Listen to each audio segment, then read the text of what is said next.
मगर मालिकों में आपका एक नाम नहीं है, कहीं भी नहीं है। तो जाति जनगणना से यह सारा का सारा साफ हो जाएगा। इसीलिए कल मैंने पार्लियामेंट में भाषण दिया, मैंने दो चीजें कही। एक, मैंने टेक्नोलॉजी की बात की, इलेक्ट्रिक मोटर की बात की, मोबिलिटी रेवोल्यूशन की बात की,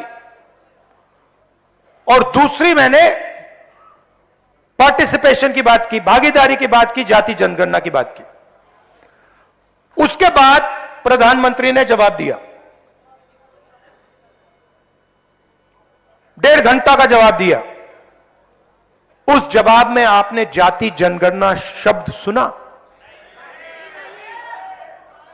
क्योंकि नरेंद्र मोदी, बीजेपी, आरएसएस जाति जनगणना नहीं कराना चाहती, क्योंकि यह देश की सच्चाई आपको नहीं बताना चाहती। और मैंने निर्णय ले लिया है कि कुछ भी हो जाए, देश में दलितों को, पिछड़ों को, आदिवासियों को मैं उनकी सच्ची भागीदारी दिखाना चाहता हूं। और यहां मतलब बड़े बड़े ऊपर लिख देना चाहता हूं कि इस देश में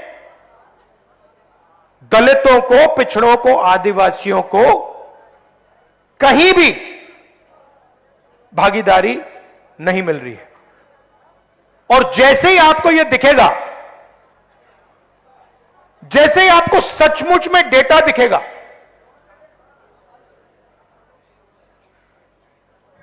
फिर हिंदुस्तान की असलियत, हिंदुस्तान का हर एक नागरिक, हर एक दलित, हर एक पिछड़े वर्ग, हर एक आदिवासी सब समझ जाएंगे। और फिर एक नए तरीके की राजनीति, एक नया तरीके का विकास शुरू होगा।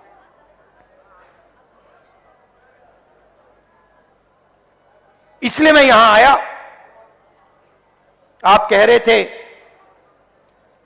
आपने मुझे बुलाया, आप कह रहे थे कि दिल्ली का चुनाव है। हां, दिल्ली का चुनाव है, उसकी जगह है, मगर यह भी फंक्शन बहुत जरूरी है।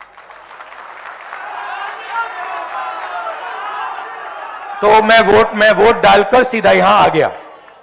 और मैं बिहार के दलितों को, पूरे देश के दलितों को कहना चाहता हूं, देखिए, ये जो संविधान है, ये हम सब कहते हैं और मानते हैं कि अंबेडकर जी की, गांधी जी की देन है।